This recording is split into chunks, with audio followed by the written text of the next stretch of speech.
my name is Jilan and I'll walk you through the steps of creating a purchase order in Ewity. So first, to create a purchase order, you can click on inventory from side menu and choose purchases and select new and enter your location and a supplier. Then create a PO.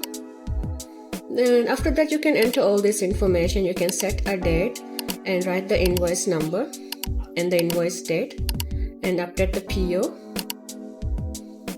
And you can also add the products. And you also have the option to add the landed cost.